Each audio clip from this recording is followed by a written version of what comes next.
بەناوی خی گەورە سڵاوتان لێبێت بەڕێزان دوای مانگێک لە پەخستنی ئەمڕۆ پەرلەمانی عێراق دەستی بە کارەکانی کردەوە زۆرینەی فراکسیۆنە کوردستانیەکانیش گەڕانەوە بۆ بەغداد و بەشداریان لە دانیشتەکەی ئەمڕۆی پەرلەمانی عێراق بە میوانداریێک لە بەڕێزان مامۆستا ئەحمەدی حاجی ڕەشید سەرۆکی فراکسیۆنی کۆمەڵ لە سەدۆی سەرەکی هەروە لە شاری بەغدادیشەوە شار عەبدوڵڵا سەرۆکی فراکسیۆنی گۆڕان لەگەڵمان دەبێت سەرەتا راپۆرتێک دەبینین دواتر لەگەڵ میوانەکانم شڕۆڤەیەم پرسە دەکەین.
سڵاوتان لەبێت بەڕێزان مامۆستا ئەحمەد زۆر بەخێر و سوپاس بۆ ئامادەبوونتان.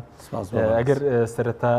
بەرلەوەی بینەسەرەوەی کە ئێوە وەکو فراکسیۆنی کۆمەڵی ئیسلامی بۆچین گەڕانەوە بەغداد حەزەکەم سەرنجی بەڕێزتان بزان بەسەر دانیشتنەکەی ئەمڕۆی پەرلەمانی عێراق. بەناوی خی بەخشندەی میهرەبان سوپاس بۆیەوە سوپاس بۆ بینەرانتان لە هەژمان. دانیشتنەکەی ئەمڕۆ لە ڕاستیە لەسەر قەراغی نیساب و نیساب نەبوونە چونکە 167 ئەندام پەرلەمان ئامادەبوون. ئەمە خۆی بە 165 ئەندام پەرلەمان کە کاتە نیساب و زۆر نێڕەها. ئەمە بەشێکیان ئەو پەرلەمانتارانن کە خەڵکی ئەمبارن و لە جەبهەی ئیسلاحن بۆ ئەوە بانکرابوون کە ئەو جەلسەیە جێبەجێ بکە کە وعدی ئەوەیان پێدرا بوو کە بۆ دامی فەلوجە و ئەمبار و ئەو منطقە سونیانەیە کە لە ئێستادا عێراق سەرقاڵیەوەیە دووبارە لە دەست داعشی وەرگێتەوە کەواتە بەرژەوەندی ئەو کۆمەڵە پەرلەمانتارە لەوا بوو کە ئەمڕۆ دامێکی پەرلەمانی بۆ هەبێ بۆیە بەشداری کۆبنەوەکەی کردووە ئەگینا لە ئەسڵا ئەوان لەو جەبهەیە بوون کە ئەو ڕیاسەی سەرۆکایەتی پەرلەمانی کە ئەمڕۆ ئیدارەی جەلسەکەی داوە لای ئەوان شەرعیەتی نەماوە لەبەرەی مانگرتوان بوون ئەوانی کە ئەوانە لەبەرەی هەندێک لەوانە لەبەرەی مانگرتوان بوون. بەڵێ ئەو بەرژەوەندی ئەوانە وەکو جەبهەی ئیسلاح کە بەڕێزت دەڵێت بۆ ئەوەی کە داعمی فەلوجە بکرێ ئەی بەرژەوەندی کورد لە چیدا بوو کەم ڕۆبەرداری کرد؟ من بەڕاستی ئەوەم پێ سەیرە کە کورد پەرلەمانەکەی خۆی 236 ڕۆژە پەک خراوە. لەم 236 ڕۆژە نەیتوانی هەنگاوێک باتە پێشەوە بۆ ئەوەی پەرلەمانەکەی ئاکتیڤ کاتەوە، بەڵام تحملی ئەوەی نەکرد 30 ڕۆژ بەسەر پەکخستنی پەرلەمانی عێراقا بەپەلە بە بڕیارێکی بێدراسە گەڕاوەتەوە بەغدا و بەشداری ئەکات لە بنیادنانەوەی دەوڵەتی عێراق یا وەگەڕخستنەوەی پەرلەمانی عێراقدا. ئەوەندەی کورد پەلەی بوو لەو قەزیە چونکە کورد باڵانسێکی زۆر گرنگی هەبوو لەو بابەتە. ئەگەر مقارنەی هەردوو بەرە بکەی بەرەی شەرعیەت لەگەڵ بەرەی ئیسلاح خوازەکان ئەوان 103 پەرلەمانتار تا 107 پەرلەمانتار.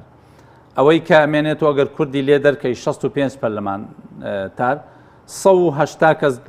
ئەمایەوە کە هەمویان بەرەی شەرعیەت نەبوون. بەرەی شەرعیەتیش نزیکەی 140 کەس بوون. کەواتە ئەوەی ئەیتوانی باڵانس ڕابگرێ لە بینی ئەم دوانە فراکسیۆنە کوردیەکان بوون و پەرلەمانتارە کوردەکان بوون. مەرجیان لەسەر هەر لایەک هەبێت ئەتوانن مەرجەکانی خۆیان بسەپێنن یا جێبەجێ بکەن لە لای ئەو لایەنیان کە یانەوێت زۆرینەی ڕای پێ جێبەجێ بکەن. بەڵام ئەوەندەی من ئاگادار بم و لە ڕێگەی برادران کە لە کۆبنەوەکان بەشداریان کردووە کۆبنەوەکەی دکتۆر حەیدەر عەبادی بێ و چ کۆبنەوەی پەرلەمان بێ شتێکی کەتبی یا وعدێکی مەلموس نەدراوە. ڕاستە سەلیم جبوری لە ئەو کۆبنەوانەی تەڵەن بۆ معلوماتی بەڕێز و بینەرانی سەلیم جبوری لەم ماوەیە 3 جار هاتووەتە هەرێمی کوردستان چەند جارێک تەلەفۆن زیاد لە 5-6 جار تەلەفۆنی بۆ هەر یەکەمان کردووە. هێزەکانی دیکە قۆنسولی گشتی لە ماوەی ئەم 2 هەفتە 2 جار تەلەفۆنی لەگەڵ هەر 5 سەر و فراکسیۆنەکەمان قۆنسولی ئەمریکا ئەمانە هەر یەک بەرژەوەندی خۆی لەم بابەتایە. زۆر باش لەوە چێ بەرژەوەندیەکان هەندێکی بەرژەوەندی گشتی بن کە دوای باسی ئەو قەرزەی سندوقی نەقدی دەولیەکەین کە دووەم مەرجیان بریتیە لەوەی کە لە ژێر ئیشرافی ئەمریکا دووەم مەرجیان گەڕانەوەی پارەی کۆمپانیاکانە کە لە جەولاتی تەراخیسی شەریکاتی نەوتا بەشدار. بەڵێ زۆر باشە ئەوەی کە بەرەز وتە سەلیم جبوری پەیوەندی بە سەرۆکی فراکسیۆنەکان و کۆنسوڵی ئەمریکا چی بێ لەو پەیوەندیە تەلەفۆنیدا داکۆکی و پێشنیاریان لەسەرەوە بوو کە بە زووترین کات بگەڕێنەوە بەغدا و بەشداری بکەین لەو کۆبوونەوانە. چیت پێوت بەڕێزت بە کۆنسوڵی ئەمریکا؟ من لە ئاخر قسەمان پێرێ بوو کە لەگەڵ قۆنسوڵی گشتی تەلەفۆنی کرد وتم ئێمە ئامادەنین هیچ بڕیارێکی بە پەلە بدەین چونکە هەمیشە بڕیاری پەلە دیراسەیتیانە و بڕیارێک کە دیراسەیتیان نابێ نەتیجەی سلبیە بێ نەتیجەی ئیجابی نابێ ئێمە تەرەیوس ئەەکەین لەوەی کەوا بگەڕێنەوە بۆ بەغدا چونکە ئەو خواستانەی کە ئێمە هەمانە کە کورد هەیەی ئێمە وەکو شخصینە ئەو خواستانەی کە کورد هەیەی وەکو دەستە جەمعی لە ئێستادا هیچ لەم سێک نابینین لە سەرۆکی ئەنجومەنی وەزیران لە کاتێکە هەموو داخوازەکانی کورد لای ئەوە چ سەلامەتی پەرلەمان و موەسسە تەشریعیەکان چ ئەو مەرج و داخوازیانەی کەوا کورد هەیەی بۆیە حەیدەر عەبادی زۆر جار وعدمانە داتێ بەڵام لە ئەسڵی جێبەجێکردنیە پیاوێکە توانای جێبەجێکردنی نییە یاخود مراوەغەکە لە جێبەجێکردنیە بۆیە ئێمە تاوەکو حەیدەر عەبادی نەبینین و مەرجەکان کە قەرارماندا بوو هەر 5 فراکسیۆنەکە کۆبینەوە مەرجەکانی کورد بنووسین. مەرجەکان چی بوون مامۆستا؟ ئێمە لە ئاخر بەیان ناما کۆمەڵێک مەرجمان نووسی بوو و قەرار وا بوو پێشەوەی بگەڕێنەوە عەبادی ببینین هەر 5 سەر و فراکسیۆنەکە یەک ببینین و کۆبنەوەیە کە ساز بکەین لەناو ئەو کۆبنەوە ئەو مەرجانەی کەوا کورد هەیەی بە شێوەیەکی فەرمی بینوسین و ڕادستی عەبادی بکەین بڵێن ئەمە مەرجەکان ئێمە تا چه ئەندازەیەک ئەڕواتە ژێر بابەتی ئەو مەرجانە ئەو کاتە بڕیار بدەین کە ئێمە بەشداریەکەین لە کۆبنەوەی پەرلەمانە چونکە ئێمە ئەو دوو بابەتی جیاواز بوون کۆبنەوە لەگەڵ عەبادی و کۆبنەوەی پەرلەمان دوو بابەت بوون کە پێشنیارمان کرد ئەو دوو بابەتە بەیەکەوە نەبوون بۆی فریای بڕیار. زۆر باشە دوای دێن سەرمەزگان بەڵام ئەوەی کە کۆنسوڵی ئەمریکا ینی بەدەخیلت پێوێن تەلەفۆنێکە بەجێ نابوت وت کە مەسەن وەکو ئەمر فراکسیۆنەکان بگەڕێنەوە بەغداد یاخود لەگەڵ یەک پارتی خاکی عێراق هین نەبین بە ئینسابین قۆنسوڵی گشتی ئەمریکا باسی حاڵەتەکەی کرد کە ئەوە عێراق زەرورە لە ئێستادا پەرلەمانەکەی وەگەڕ بخرێتەوە زەرورە هێزە کوردیەکان ڕۆڵتان هەبێ لە وەگەڕخستنەوە چونکە ئێوەن فاکتەرێکن کە ئەتواننەوە باڵانسە ئین بکەن لە ئێستادا پەرلەمان پێویستی بە ئێوە هەیە و ئەو قەرزە نێودەوڵەتی کە ئەدرێ بە عێراق پەیوەندی بە عێراق هەیە و G7 کە ئێستا کۆبنەوەیەکە پەیوەندی زۆر کاریگەری ئەو کۆبنەوەی کاریگەریە بێ لەسەر G7 لەسەر ئەو قەرزانەی کە لەمە دو بەنیازم بیدەنێ چ مەجموعەی حەوت و سندوقی نەقدی دەولی و بانکی دەولی بۆیە ئەمان داکۆکییان لەوە کرد کە بە زووترین کات پەرلەمان چالاک بێتەوە بۆیە ئەو قەرزانە بدرێتە عێراق بۆیە عێراق بپارێزێ لە پارچە پارچە بوون عێراق بپارێزێ لە نەبوونی موسسات ئەمەم زۆر پێسەیر بوو قونسولی گشتی لە هەولێر داکۆکیەکە لە کاراکردنەوەی پەرلەمانی عێراق بەڵام هەر ئەم قونسولی گشتیە داکۆکی ناکە لە کاراکردنەوەی پەرلەمانەکەی کوردستان کە 8 مانگە لە کار خراوە بەڵێ بەڵام ینی ئەوەی هەولێر پەیوەندی بێەوە دەکات هەموو جاریانەوەی بەغدا ئەوەم لا سیر بوو قونسولی گشتی لە هەولێر دانیشی ئەو پەیوەندیە کرد بە ئێمەوە سەفی لە بەغدایە قونسول لە هەولێر ینی کونسوڵەکە بێەوەی بەڵە قونسوڵەکە پێوە بەڕێز ناگەڕێنەوە پێت وت وتم ئێمە لە ئێستادا ناگەڕێنەوە چونکە تاوەکو حەیدەر عەبادی نەبینین حەیدەر عەبادیش مەجموعەیە شەرتی مەرجی کورد هەیە ئەو مەرجانە ئەبێ بڕاتە ژێرباری ئەو مەرجانە ئەلبەتە مەرجەکان من هەندێک مەرجیان دانا کە مەرجەکان زۆر ینی هەندێکیان مەرجی مەسئلەی بوجە و مەسئلەی مادەی 140 و ئەوانە من لەگەڵ قونسڵاوتم ئەوە پەیوەندی بە موازنەوە هەیە پەیوەندی بە ئیتفاقی نەوتیوە هەیە بەڵام هەندێک مەرج هەن کاتی خۆشی لە دیبیتێکا من بە قونسولی گشتی ئەمریکام وت کەوتی ئێمە 250 میلیۆن دلارمان داناوە بۆ پێشمەرگە وتم 250 میلیۆن دلار بە هەدیە مەدە بە پێشمەرگە وەک هاوکاری مەیدە بە پێشمەرگە حسەی پێشمەرگە لە موازنەی سیادیایە تا ئێستا علاقەی نەبووە بە موازنەی عامەوە علاقەی نەبووە بە ئیتفاقیە نەوتیەوە ئەوەندەی بۆ حەشتی شعبی دیاری کراوە کە نزیکەی 3 تریلیۆن دینارە بۆ پێشمەرگە لە 6 مانگی ساڵ 2015 مانگی 34 میلیۆن دینار دابین کراوە بۆیە داکۆکی بکە یا فشار بکە لەسەر حکوومەتی عێراق کە بودجەی حەقیقی بدەنە پێشمەرگە نەک خۆت بیکەیتە مساعدە بۆ چونکە لەبەرەوەی کاتێک کە مساعدە پێشکەشەکرێ هەموو کەس کە مصطلحێکی عەرەبیە پندێکی عەرەبیە ئەڵێ الئینسان و ئەسیر الإحسان بۆیە هاوکاری پێشکەش بە پێشمەرگەکە بۆیە لە ژێر پێشنیار و چاودێریەوە سوپاس دەکەم دواتەگەرم و لای بەرز مامۆستا ئەگەر بچینە لای کاک هۆشیار عەبدوڵڵا سەرۆکی فراکسیۆنی گۆڕان کە بەڕێزیان لە ڕێگەی تەلەفۆنەوە لە بەغدادەوە لەگەڵمانە کاک هۆشیار زۆر سوپاس بۆ ئامادەبوونت دەمەوێت سەرەتا لەو کۆبوونەوەی دەست پێ بکەم کە شەوی ڕابردوو لە نێوان ئێوە وەکو سەرۆکی فراکسیۆنی گۆڕان و سەرۆکی فراکسیۆنی پارتی ویچێتی لەگەڵ جێگیری سەرۆکی پەرلەمان لەگەڵ عەبادی ئەنجامتاندا ئایا عەبادی بە دیاریکراوی وەڵامی مەرجەکانی ئێوەی داوە هیچ بەڵێنێکی بە لایەنە کوردیەکاندا تا کورد بگەڕێتەوە بۆ بەغداد؟ ئێوارەتان باش ئەم کاتتان باش سڵاوڕێزم بۆ ئێوە و بۆ بینەرانتان و بۆ جنابی مامۆستا ئەحمەد هەیە هەواڵی پرسم لەڕاستی ئەمەوێت سەرەتا ئەوە بڵێم کە بەداخێکی زۆرەوە ئێمە نەمانتوانی ئەو یەک ریزی یاخود نەمانتوانی ئەو یەک دەنجیە و نەمانتوانی دەست نەکەین بە سیاسەتێکی پەلە پرۆسکیەوە ئەم سیاسەتە با بڵێن ناپێگەیشت و ناکامەڵی کورد کە هەموو جارێ لە 2023 بۆ 2016 پەیڕەویەکە لەگەڵ عملی سیاسی بەغدا ئەم جارەش هەروەمان کرد ڕاستیە ئێمە فراکسیۆنی گۆڕان لە کۆبوونەوەمانە لە هەولێر لەگەڵ سەلیم جبوریە پێش ئەوەی وەڵامی پرسیارەکە بۆمەوە کاکە ببوورە یعنی ئەو کاتە لەگەڵ ئەو پێشنیارە بووین کە جنابی مامۆستا ئەحمەد و دکتۆر مسەناک باسییان کرد کە کۆبوونەوەکە بخرێتە کۆتایی هەفتە و کۆبوونەوەی پەرلەمان قەزدم و وەکو فراکسیۆنی گۆڕانیش ئەبێ بە ئەمانەتەوە بۆ مێژوو ئەوە بەڵام وەکو پێم وایە جنابی مامۆستا ئەحمەد ئاگادارە وەکو فراکسیۆنی گۆڕان ئاخر جا بڕیارمان ئەوە بوو کە تەرەیوس بکەین و نەگەڕێینەوە بۆ بەغا یەکێک لە هۆکارە هەر سەرچیەکانەوە بوو کە بە هیچ شێوەیەک ینی لەگەڵ برادرانی کۆمەڵی ئیسلامی و لەگەڵ برادرانی یەکگرتووی ئیسلامی تەنسیق بکەین بۆ هەمومان بەیەکەوە بگەڕێنەوە بەڵام ئەو زەختە زۆر بێمەعنایە و ئەو زەختە زۆر خراپەی کە کرا بۆ بەجاریکردن لە کۆبوونەوەکەی عەبادی کە پێشتر لەلایەن یەکێتی و پارتیەوە تا ڕادەیەک ثابت کرا بوو و بریتانیەکان لەسەر خەت بوون ئەمریکیەکان لەسەر خەت بوون ڕایەکی لای بزوتنەوەی گۆڕان دروست کرد نەک فراکسیۆنی گۆڕان بزوتنەوەی گۆڕان دروست کرد کە پێویستە فراکسیۆنەکە بەجاری بکا بۆیە لە دوێنێ تەنها من وەک سەرۆکی فراکسیۆن گەڕامەوە بەغا بەڵام من بەڕاستی بە ڕاشکاوی ئێڵم ئەمە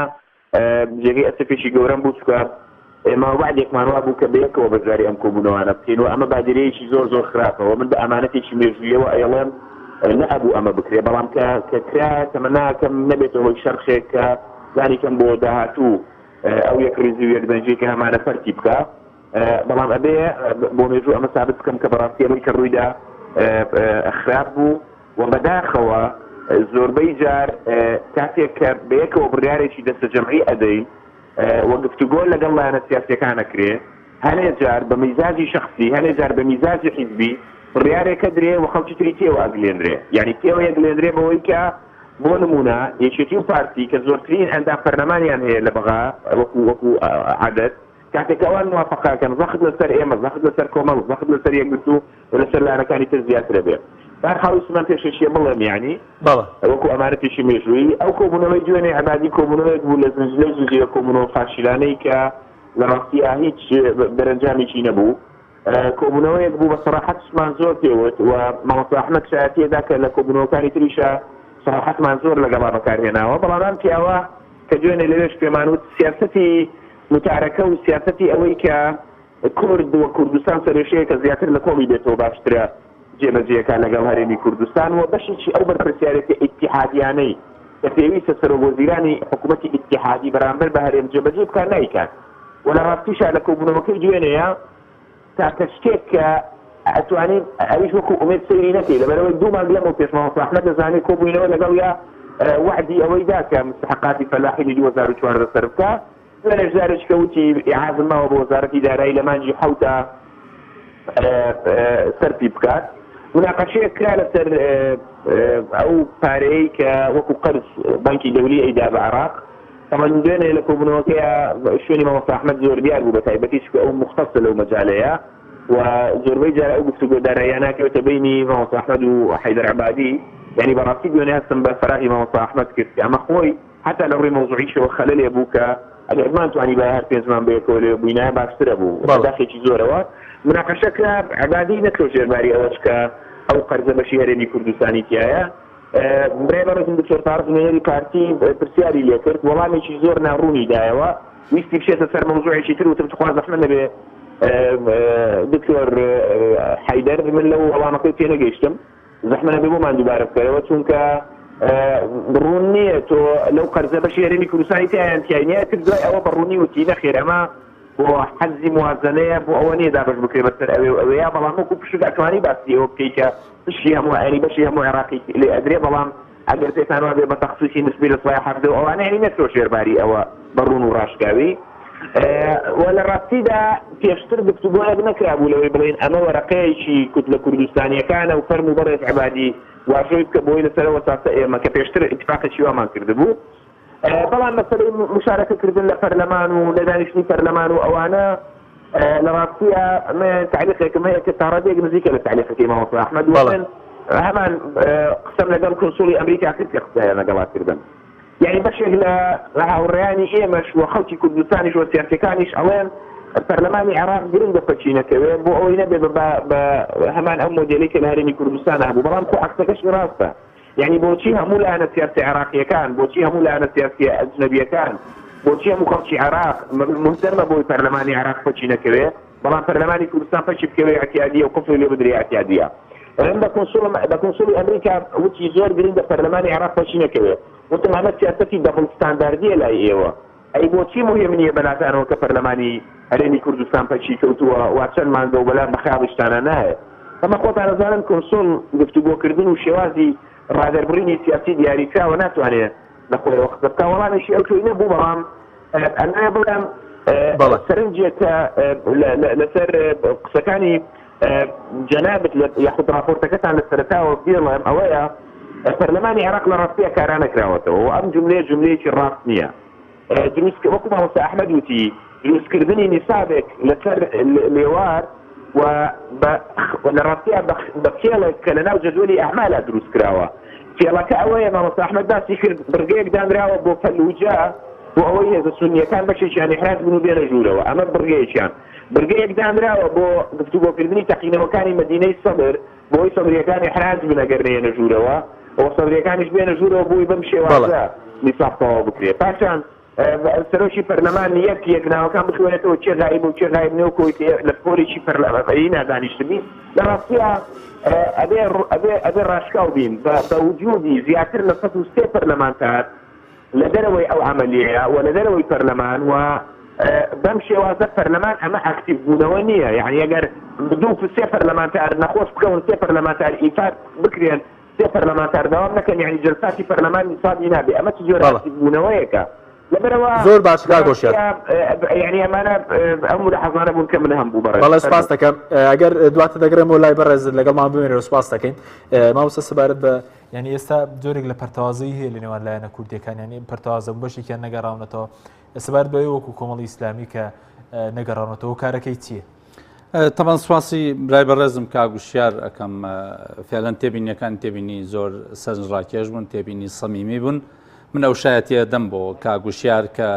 زۆر بە نیگەرانیەوە گەڕایەوە بە بەغداد، چونکە ئەو فشارەی کە دروست کرا لە دەرەوەی ئیرادەی کاگوشیار عەبدوڵڵا بوو، چونکە ئێمە بەردەوام بە یەکۆ ڕاوێژمان هەیە لەگەڵ یەکتر بۆ چۆنیەتی بڕیاردار و چۆنیەتی مامەڵەکردن لەگەڵ بابەتەکانە. بۆیە من هیچ گلەیەکم نییە و چی بوو فشارەکە فشاری ئەو دوو هێزە بڕیاریاندا بوو، یەکێتی و پارتی بڕیاریاندا بوو لە بەشداریکردن و لەو کۆبنەوانە، بۆیە بزوتنەوەی گۆڕان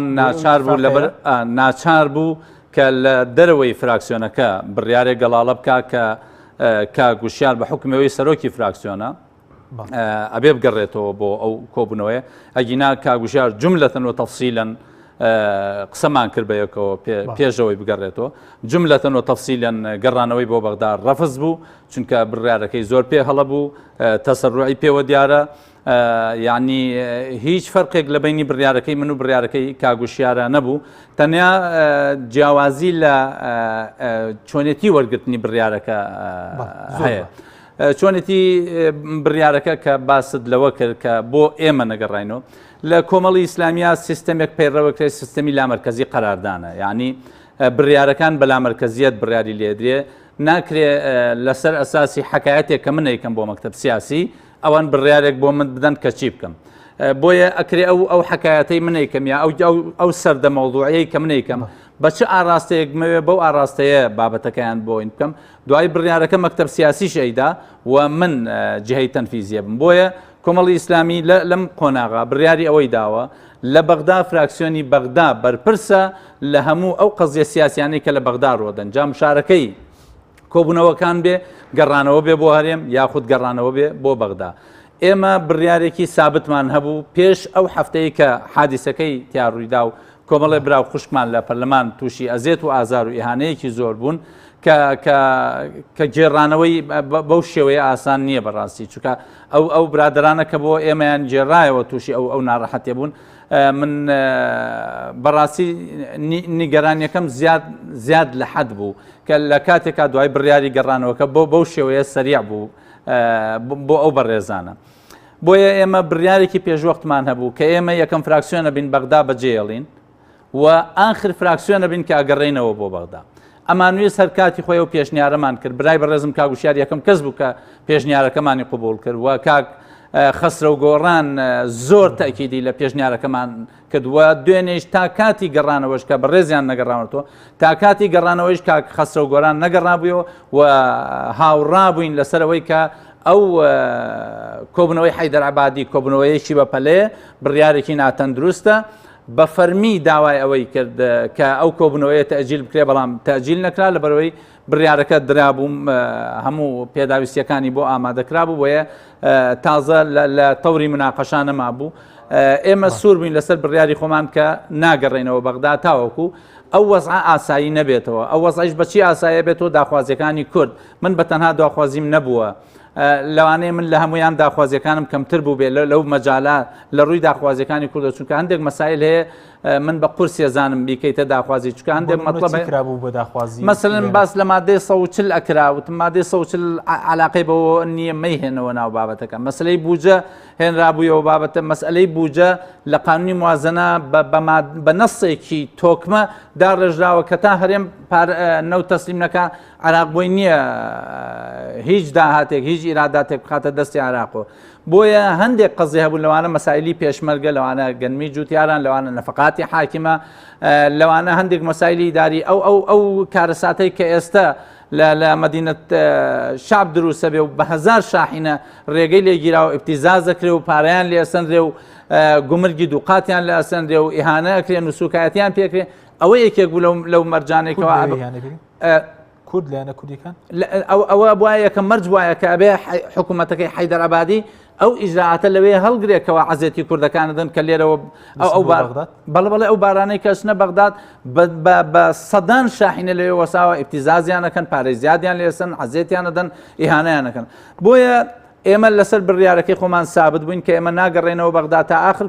فراکسیۆنە بێ و ناگەڕێنەوە بەغدا بە بڕیارێکی سەریع و بەپەلە و نامانەوێت ببینە بەشێک لەوەی کەوا بنیادی دەوڵەتی عراقیەکەین بەبێ ئەوەی پشکی کوردیتیا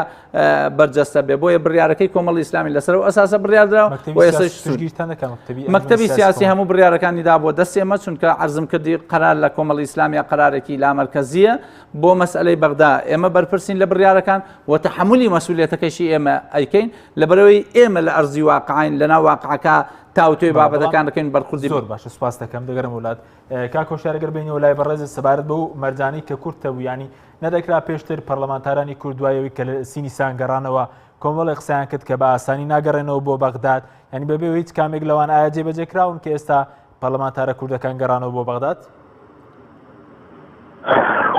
لە ڕاستیە جێبەجێ نەکراون نەک جێبەجێ نەکراون ئەو خاڵانەی کە ئێمە ئاکرا تۆزی خۆمانی پێخورس ڕابگرین لەناو عملیە سیاسیەکەیەوە تەنانەت جوابی ئەمریکا و بریتانیاش نەدەینەوە ئەنی لەدەست دەرچوو یعنی وەکەوەی کە تەنها ئێمە خەمان ئەوە بێ کە دکتۆر سەلیم جمهوری جارێکی کە بکەینەوە بە سەرۆکی شەرعی پەرلەمان و خەمیەوەمان بێ عملی سیاسی بۆ حیدەر عەبادی ئاسایی بکەینەوە بەبێ ئەوەی خەمیەوەمان بێتەوە 5 مانگ 6 مانگ 7 مانگ سوزانم خەڵکی کوردستان وا بێموچەن و لە بینی لە نێوانی هەولێر و بەغایە کە بەشی کێشەکان تاوان بە ئەکیدی لە هەولێرە ئەم ناشەفافی و دزی و فزی لەنەو تا ئەکرێت هەری بەڵام لە ڕاستیە جارێکی کە ئەم کارتەمان کردەوە دەست قوربانی مجاملاتی سیاسی و من ڕێم کەناڵی ئێوەوە بەڕاشکاوی بڵێم بەڕادەیەک نیگەرانم کە یعنی ئاسان جارێکی تر خۆم ناخەمە بەردەم بە پرسیارەتی ئەوەی کە باس لەوە بکەم کورد بە یەکدەنگی ئەتوانێت چی بکە و کورد بە یەکدەنگی ئەتوانێت چی نەکە لە ڕاستیە کورد ناتوانێت یەکدەنگ بێت لەبەرەوەی کورد ینی ئەمنی قەومی نییە کورد ئەمنی نەتەوەیی نییە کورد سیاسەتی نەتەوەیی نییە سیاسەتی حیزبی هەیە و بەداخلی شەو لەناو حیزبیش سیاسەتی میزاجی شخصی و سیاسەتی بەرژەوەندی شخصی و سیاسەتی سەفقاتی شخصی و ئەوانە ئەی بابڕێوە لەبەرەوە يعني اويك يعني اويك حقا اويك زور بصريحي زور براشكاوي لقى خلص خو ما نقصي وبكين فعلا ام جارش كورد سياسة حزبية كي ظالموا بس سياسة نتوية كي ونيت يعني خطابي شي نتوي ينقلتو تبني بك جوابي ام لولانا داتوا بامريكا وبابو بريطانيا وهمو اوانا بلا ما شماني العراق لكم العراق اما بشك نين لسرسر بشك لشيشا اما خلق كما حوما قموتي ورنقلتوا اما خلق كما خليك سرقردانا بين سياستي حكومتك بارتي حكومتك عبادي الامري اويك هو بين دم اجندا كارتكين لراسيا بدو سردان وبدو كوبونوا وبدو مجاملات وبشوزارم يعني بوا ام كارتش ما كل بقرباني بينجيشتني عقلي سياسي بمفهومي امني نتوي من هم جاري الله كورد امني باشترين وبخوترين امني حزبي هي باشترين وبخوترين مؤسسه حزبيه هي يعني توردي خدمه يعني مؤسسه حزبيه كانت مؤسسه توكمان يعني ظلام سيري مؤسسه دولة سيري برلمان كوب سيري حكومه كوب هذا هو كل أجندة شيء حزبية أو أجندة حزبية أنا شفت أجندة تعرضي قليل جوازن وبويا من يعني براسيب تمني أو كم كرجل الرزان توظيف يجيشني سياسيا ما بقول بلام أم قرانا وأم دابرانا ما يكتري وأم من هذا نوي برادراني يقصوا برادراني كومال يعني من ما هنا بكم يعني برادراني قرتو بيزقل موقفك الشان لاني كبابو مراعاتي هو بكرة كأمانة كونجلياني يا مريزانا يعني شمو يكشم كدو موعدة مراوعيتو لاني كبابو حسابي يوبكي كأمانة لإلتزامك هم كتشتمتو موعدة داني كابوش يا وكاتب يعني أوبيش ناري جناي ما هو أحمد ما كنت كبكرة كوتاي حفتا وأمان يعني براسي لما حدث زور يعني زور هزبني جرانية كم چونکە هەستەکەم ئێمە نەمانتوانی ئەم یەکگرتوویە و ئەم یەک خیتابیە لە بەرژەوەندی خەڵکی کوردستانە بپارێزین لە کاتێکە پێویست بە ئێمە بوو، یعنی ئەگەر ئەم نزیکەی 40 پەرلەمانتارەی کورد لە ژوورەوە نەبووە ئەمڕۆ نیساب تەواو نەبوو و ئێمە ئەمانتوانی مەرجی خۆمان، ئێمە ئەمانتوانی فشاری خۆمان، ئێمە ئەمانتوانی زۆفتی خۆمان ینی بەڵێکەواتە کاکۆشە ینی بەشێکی زۆری کۆبنەوەکە سەرخام بوو بۆی کە ڕۆژی پەلامەردانی پەرلەمان چی ڕوویدا و چی ڕووی نەدا. زۆر باش کاکۆشە کەواتە کورد بەم گەڕانەوەی ئەوەی کە گەڕانەوەیکی بەپەلا بەبێەوەی کە مەرجەکانی جێبەجێ بکرێن کارتەکانی خۆی سووتان یانی دەکرا ئەو مەرجانەی کە هەیەی کورد یانی ئەو هێزە بوو کە بتوانێت مەرجەکانی جێبەجێ بکات بۆ نمونە پارەی پێشمەرگەیە مەسەلەن پارەی جوتیارانە پێدانی ئەو قەرزەیە کە حکوومەتی عێراق وەری دەگرێت قەرزی نێودەوڵەتی بدرێت بارەی کوردستان. یعنی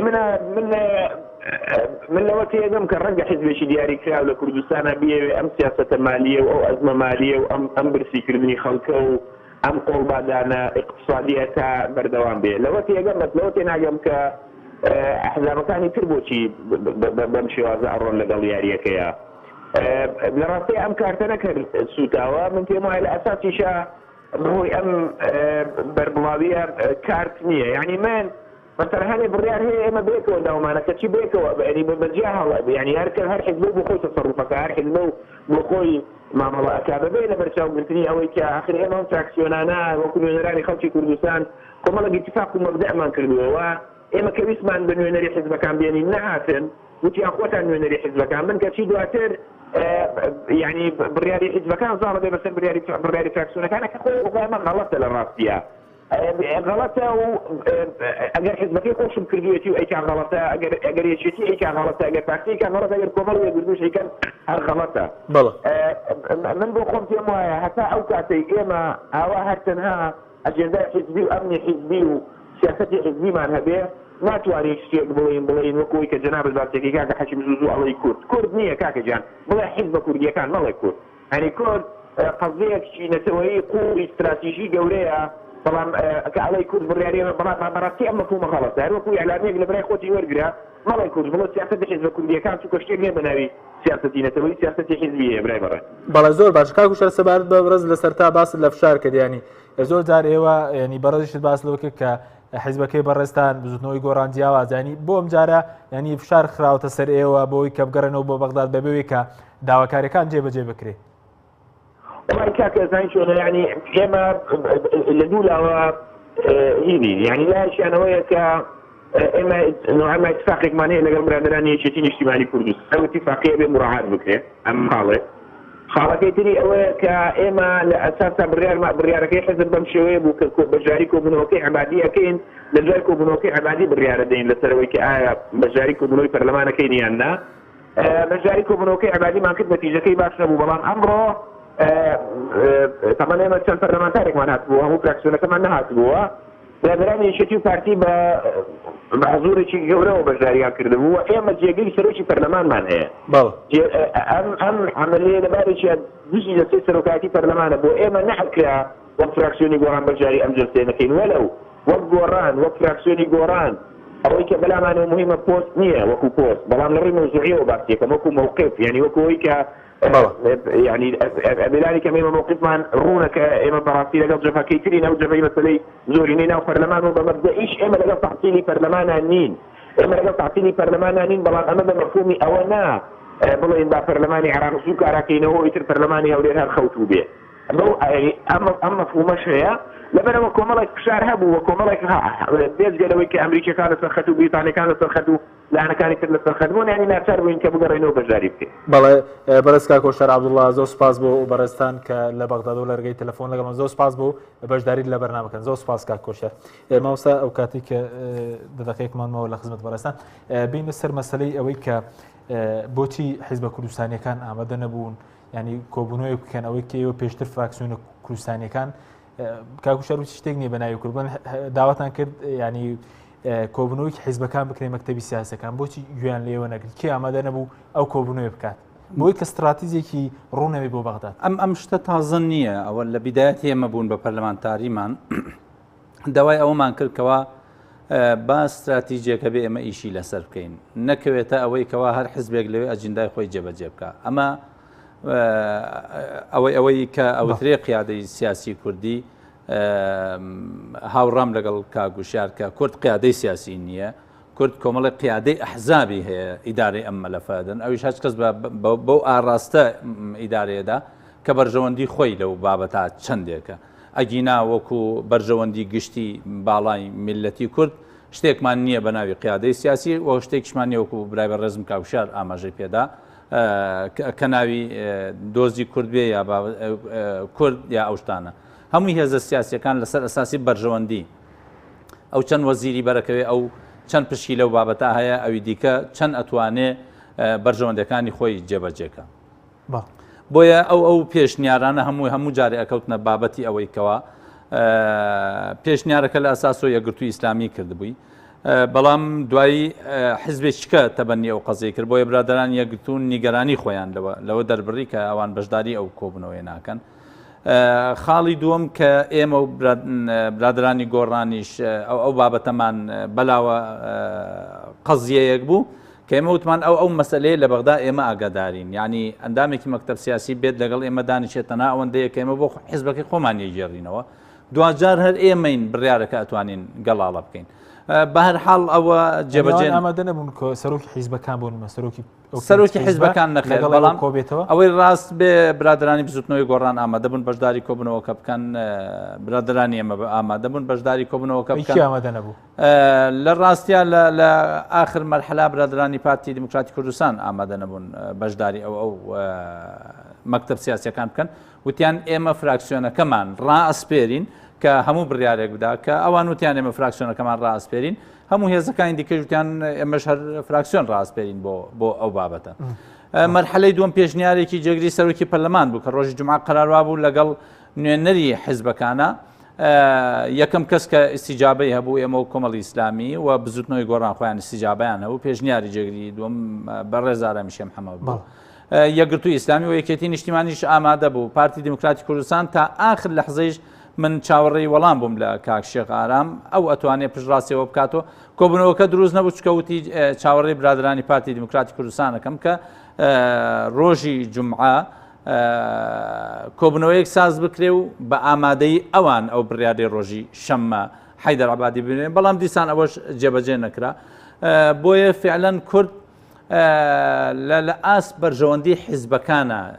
کاتێک بەرژەوەندی هەمووانی تیاابێ یەگەڵ وێسە بەرژەوەندەکان تێکەوە دەگرێت ئێستا چەند هێسێ مەسەلەن بانگشەی ڕیفراندۆم و سربەخۆی دەکا بەڵام پێشتر پەرلەمانتارەکانی دەنێتەوە بەغداد من ئەوم بەڕاستی زۆر پێ سیر بچکە من دوێنێش تا ئاخر لەحزە لەگەڵ سەرۆکی فراکسیۆنی پارتی لە پەیوەندیا بووین حتا برای بەڕێزم کا گوشیار بەنامەیەکی فەرمی لە سەرۆکی فراکسیۆنی پارتی کا خەسرۆگۆران ئەپرسێ ئایا ئێوە نوێنەرتان دیاری کردووە بۆ لای حەیدەر عەبادی نەسەکە ماوە و پارێزراوە لە گروپی فراکسیۆنەکانە کە بەڕێز کا خەسەوەڵێ ئێمە کەس نوێنەرایەتیمان ناکا بۆ ئەو کۆبنەوە چونکە ئێمە حازر نابین بەڵام دوایی جێگری سەرۆکی فراکسیۆن ئامادە بێ لە کۆبنەوەکەی حەیدەر عەبادیە بۆیە کاگوشیار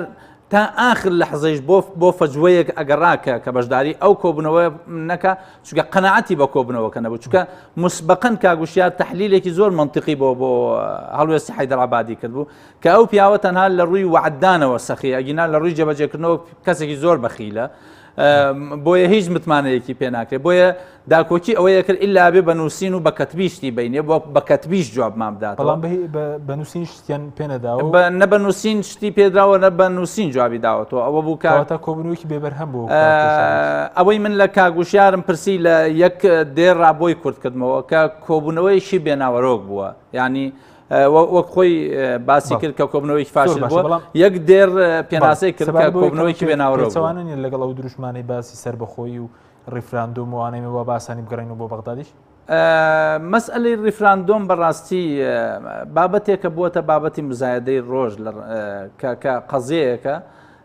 زیاتر هێزێکی سیاسی بەکاری هێنێ بۆ پینەکردنی هەندێک قەزیەکە ئاڵسکانوێتی لە هەرێمی کوردستانە ئاخر ڕیفراندۆم بۆ قەزیەیەکی نەتەوەیی ئەکرێتەوە دەوڵەتی سربەخۆ ئیعلان بکرێت ئەو لە کاتێکە پێی بەقود ناچێت پەرلەمانێکەوە یاسایەکدانێ لە بەرژەوەندی ئەو نەبێ ینی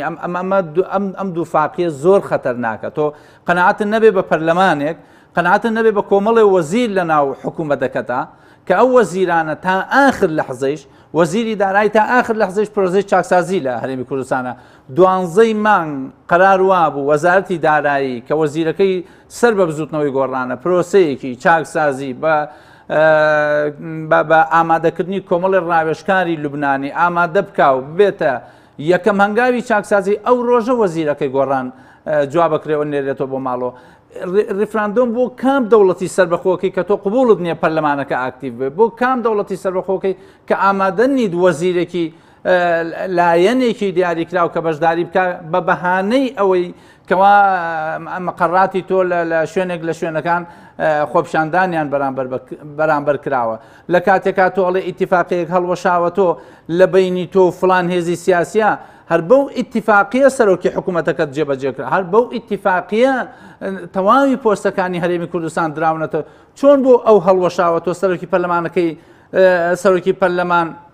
ئیتفاقی بۆ هەڵوەشاوەتەوە سەرۆکی پەرلەمانیە بە هەمان ئیتیفاق سەرۆکی حکوومەتەکەی تۆیش هەڵوەشاوەتەوە سەرۆکی حکوومەت نییە اینجا تۆ تەقبولی حکوومەتێکی سادە ئاواناکەی تەقبولی دەوڵەتێکی مستەقل چۆنەکەی کەوا سبەینێ بە ئاقارێکا بڕوا کە تۆ سەرۆکی ئەو دەوڵەتە سەر بەخۆیە نەبی ئەمە هەر قیامەت هەڵئەسێنێ کە ئەگەر کەسێک بی لەوە بکاتۆ کە غەیری پارتی سەرۆکاتی ئەو دەوڵەتە سەر بەخۆیە بکە چۆن لە چ ڕوانگەیەکەوە بۆ چونەتێ لەو ڕوانگەیە کە ئێستا قبوڵی نییە سەرۆکی پەرلەمانێک کە دەستیان بر بۆ یاسایەک کە ئەو یاسایە ویلایەتی سەرۆکی هەرێم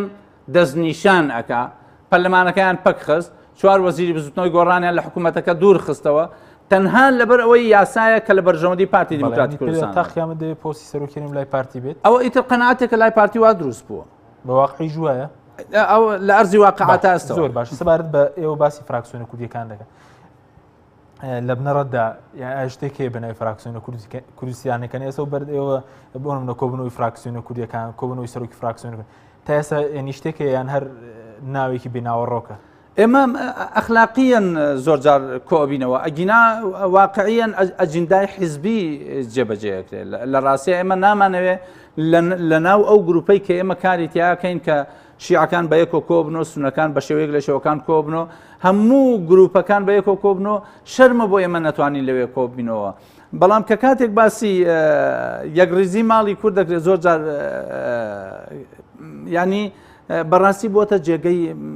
جێگەی مەسخەرە مەسئلەی یەکریزی ماڵی کورد تۆ یەکریزی ماڵی کورد لەو ئەو ڕۆژە تێکدا کە سەرۆکی پەرلەمانەکەت قەرار وابوو بخەیتە دوای سارەیەک و لە دێگەڵەوە ئاودی بکەیتەوە یەکریزی ماڵی کوردت ئەو ڕۆژە تێکدا کە وەزیر لە حکوومەتێکە بە ئیتیفاقێکی سیاسی حکوومەتێکی تەشکیل کردووە تێک و پێکەدا و ئەو هەموو مؤسساتانە ئیفلیش کردووە کە ئێستا هەیە ئەمەی کەوا ئێمە زۆرجار فراکسیۆنەکان بۆ معلوماتی بەڕێزە من لەو فترانە ئەخیرا هەموو فراکسیۆنەکانم ئاگادار کردەوە کە من چیتر دانانیشم لە ناو کۆبنەوەی فراکسیۆنەکانە چونکە قەناعەتم وانە ئەم فراکسیۆنە کوردیانە ڕنگدانەوەی ئەو سیاسەتانە بن کە لە هەرێمی کوردستان تەبەنی ئەکرێ و یەکریزی ماڵی کورد دەخوازن نەخێر یەکریزی ماڵی کورد ناخوازن یەکریزی بەرژەوەندەکانی هێزە سیاسیەکانی کوردستان نەخوازن بەڵکەواتە لە بنەوەدا شتێک بناوی فراکسیۆنە کوردستانیەکان هەنی لە پەیڕەوی ناوخۆی نییە هیچی نییە ئێمە زۆر هەوڵدرا لەم قەزیەدا بە تایبەتی ئێمە ئەو سێ هێزە بزوتنەوەی گۆڕان و کۆمەڵ و یەکگرتو زۆر هەوڵی ئەوەماندا کە ئەگەر شتێک دروست بێت گیان لەوەی کەوا هاوپەیمانی کوردستانی لەوە پێشە بۆ کە تەحالفی کوردستانی پارتی وێشێتی بوون شتێکم هێزە سیاسیانە هەر پێنجیان بگرێتەوە بەڵام هەر لە بیدایەتەوە هەستمان کرد کێشەیەک لە بینی پارتی وێکێتی هەیە ئەویش ئایا لەسەر سەرۆکاتی ئەو تەحالفە ئایا کێ سەرۆکاتی خەریکە 4 ساڵی پەرلەمانی عێراق تاوا دەبێت هەن لەسەرەوە ڕێک نەکەوتن تەبەن بیدایەتی کێشەکە هەر لەوە بووکەوە هەر یەک لەو دوولایەنە هەوڵیانەدا جارە سەرۆکایەتی ئەو تەحالفە بۆ کێبێ بۆیە ئێمە ئەو سێ هێزەی تر پێشنیاری ئەومان کرد کە ئەو فراکسیۆنە کوردیەکان هاوپەیمانی فراکسیۆنە کوردیەکان پێویستی بەوە نییە سەرۆکی هەبێ تەناکرێ ناتەق ڕسمیەکی هەبێ و ئیشکرێ ئیدارەی کۆبوونەوەکانی ئەم هاوبەندیە ئەم 5 فراکسیۆنە هەر مانگە و یەکێک لە کوتلەکان یا هەر کۆبنەوەی یەکێک لە کوتلەکان ئیدارەی ئەوە بە نەشگەیشتی نامە لە ئاخر کۆبنەوەیان توانیمان ناوێک بدۆزینەوە کە هاوپەیمانی فراکسیۆنە کوردیەکان بەڵام دوجار قەزیەکەمان خستە دەست مەکتەب سیاسیەکان کە قەرار وابوو مەکتەب سیاسیەکان هەر هێزێک مەکتەب سیاسیەک و سەرۆکی فراکسیۆنەکە دانیشین بڕیاری کۆتایی بین بەڵام لەبەرەوەی لە بەرژەوەندی ئەو دوو هێزانە بوو ئەوەشیان کرد بە قوربانی بەرژەوەندیەکانی خۆیان و ئەو فراکسیۆنە کوردیەکانیش دروست زۆر باشە سەبارەت بەم پەرتەوازی یاخود بڵێن ئەو کورد کە بە بڕای تۆێنی ئەو هێزە بوو کە توانی داواکاریەکانی جێبەجێ بکات ینی بەبێ گەڕانەوە بۆ بەغداد دەیتوانی چه داواکارێک جێبەجێ بکە ئەگەر بیویست بە ئەو پەلەی نەکرد بە من دوێنێ لەگەڵ سەلیم جبوری بەڕێز سەلیم جبوری تەلەفۆنی کرد وتم ئێمە بڕیارەکە ئەو بڕیارە ئێمە بە پەلەیە زانین تەرویستی تیانەکەین ئێمە ناگەڕێینەوە ئەگەر ئەتوانن تەجیلی بکەن ئەوان قەرار وابوو تەجیلی بکەن یان ئێمە کوتلەیەکی سێ کەسی سەرۆکی پەرلەمان ئامادە بوو تەجیلیەوە بکە کە بکەوێتە هەفتەی ئایندە جا ئەگەر کورد بە یەکەوە بووایە 65 من چۆن سەلیم جبوری ئامادە بوو لەبەر فراکسیۆن من قەناعەتم وا بوو ئەگەر نیسابەکە کەم وایە تەجیلیانە کرد بۆ ڕۆژی سێشەمە و چوارشەمە ئەمە بۆ فراکسیۆنێکی سێ کەسیە بۆ دوو فراکسیۆنی یەکگرتو و کۆمەڵ خۆ ئەگەر کورد بە یەکەوە یەک داوای هەبووە بە دڵنیاییەوە حەیدەر عەبادی ئەوەی کە لە توانایە جا من قەناعەتم بە شەرتی تاجیزی نییە لەگەڵ هیچ کەسە ئەوەی کە لە توانایە هەبوو جێبەجێیەکە هەرچەند ئەو پیاوە کاگوشیار تەوسیفیەکە